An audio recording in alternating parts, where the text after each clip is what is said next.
Oh, okay. It sounds like it would be a lot though, to take on. It sounds quite scary. It's a big issue, isn't it, Mike? Oh, it is, but it's really interesting when when you talk to nurses, they say, oh well, that sounds really scary and stuff like that. And if I go into, when I work in HDU, or I go into ICU, or I go into some specialists like a burns unit or oncology and stuff like that, it scares the willies out of me, some of the work that we do, because we're so used to doing the role that we do, we forget just how complicated it is. Yeah.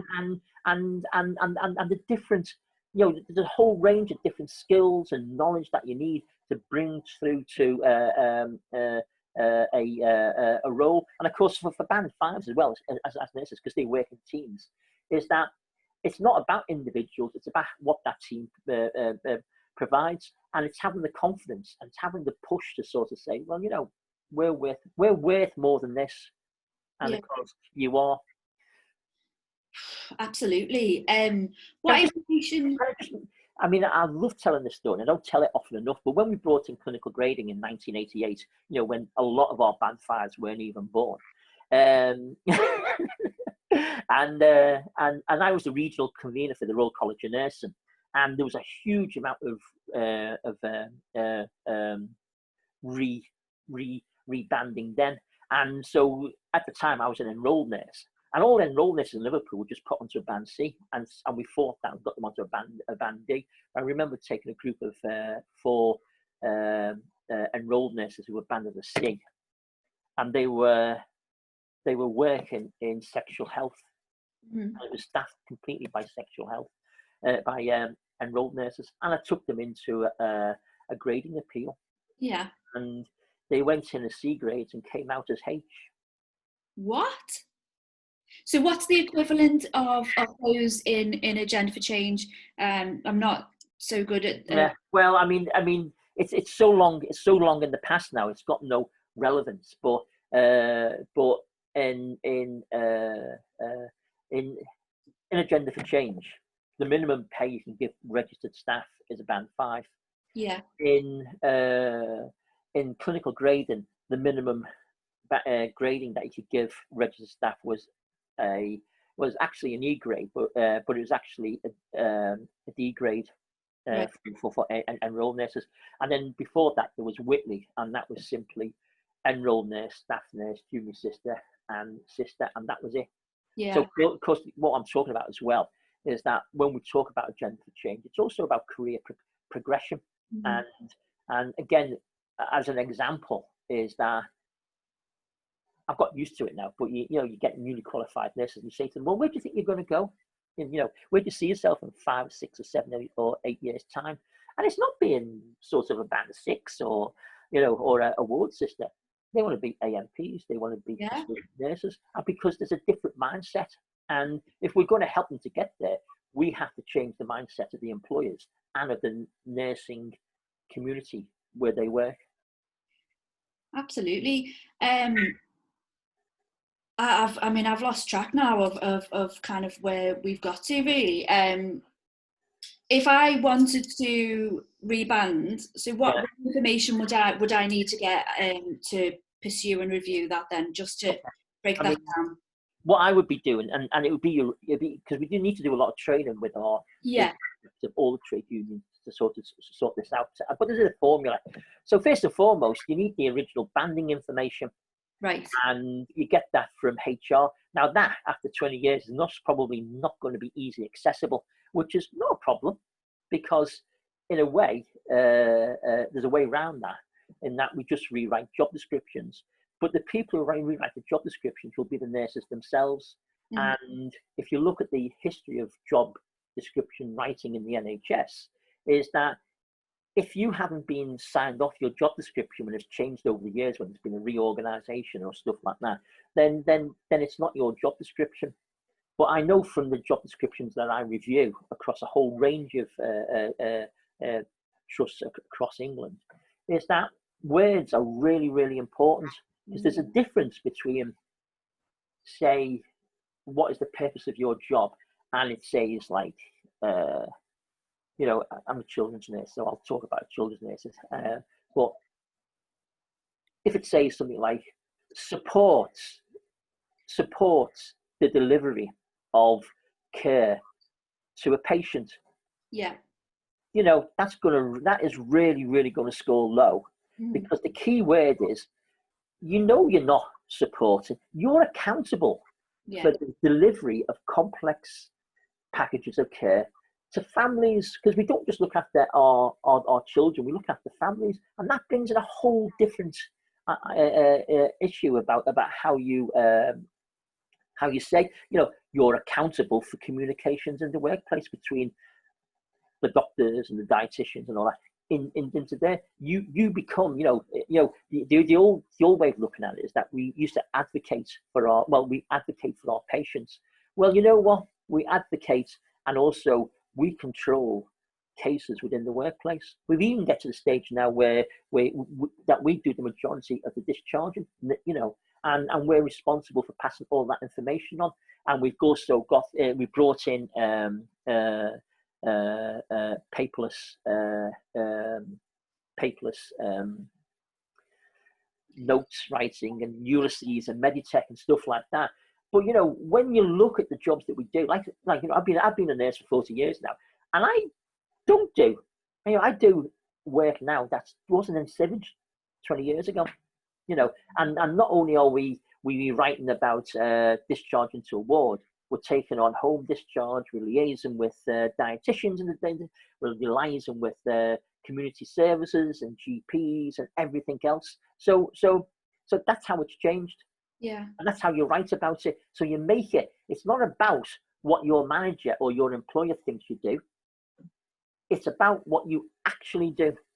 And so what I'm doing just now is I'm just writing an idiot's guide to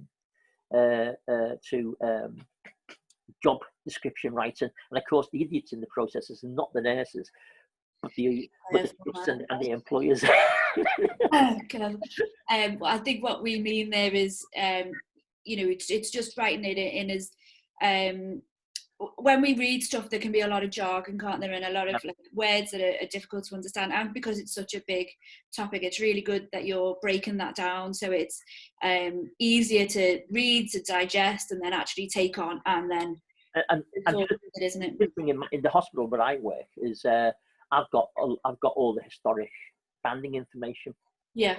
So it's, and when I say historic banding information, it's really about the point scoring for each of the 16 dimensions. And once you get into that sort of level and you know how the dimensions work, it's very easy to bring a case together. You say very easy, but you've been, as you say, a trade union representative for 40 years. Helen, when I left school at 16, my first job I was in, I was a trade union rep. I come from a traditional old Liverpool family of trade unionists. Yeah. You know, but the thing is that what's really important, as well as I talk about this, I put a plea in here because, you know, people like me are not going to be around for much longer. You know, because I'm getting, you know, I'm on shielding just now because I've suddenly become this frail 66-year-old git. But I'm not going to be hanging around much longer as a nurse and working in the NHS, because I will be retiring. Yeah. And, you know, we're desperate for people to step up and become stewards and become safety reps. Yeah. You know, and that's a plea to you all, because if you want this to happen, you've got to have people that are trained to represent you. And I think that's why it's so great that we have you around to make these guidelines and help us out, because we need to learn on it. And for me as a steward, it feels like it's a massive topic, and for me it's daunting. So it's really good that you can take the time to actually teach me and teach others about it. It's really great. And obviously, you know, you are there to help support a lot of people through the process. I think we've probably covered everything now, Mike. What do you think? I think that's a good starter, and I hope people, when they listen into this, really give it some thought and start to think and have that discussions within your ward teams about what you want to do. Because we have, you know, you've heard the propaganda from Matt Hancock saying that, you know, we all got a 15% pay rise, and technically some of us got a 15% pay rise because it's all smoke and mirrors, but most of us, especially at the top of the bands, have only got 6.5% over the last 3 years. And when you look around your own organizations now and look at how much you're paying for how much you're paying for car parking, how much you're paying for food in the workplace. The biggest issue I have is how nurses have been conned by employers into paying for their own EBS when it's an employer cost, not an employee expense. So there's a lot to think around here. And of course also is that the more money you earn over your working life, the better your pension is at the end of it. And pensions are something that are crucially really important for women, because women tend to have the worst pension outcomes of all because of things like maternity leave and stuff like that. You know. Well, Mike, thank you very much. I think we will leave that there. And I think, as you say, this is a good way to start looking at pay. And we're going to have our discussion on Wednesday morning. Yep. And the link for that is you can follow the website, and it gives you the email address to contact to get the link for that. It'll be over Zoom, and it'll just be a good way. It's an informal chat, but it's a good way to start the conversation, because we need to start our negotiations, don't we, for hopefully what will be a pay rise, an actual pay rise. I think can I just make one point, because I think when we talk about pay rises and the annual pay rise and rebanding, the annual pay rise is only maintains the value of our wages, which it hasn't done since 2010. Yeah. And the trick about this is that, you know, a pay rise will give us a percentage increase in pay. It's not going to be huge. Yeah. You know, I hope it is huge. I hope everybody starts to get involved in pay and start to demonstrate and write to their MPs and tell them all the great work that they've done during all the COVID stuff, and just how great we've been able to work. Banding is about your actual take home pay. Yeah. Because you know there's only, I always say this, the only contractual relationship that a nurse has with her employer is the going rate for the job. That's good traditional Liverpool trade unionism.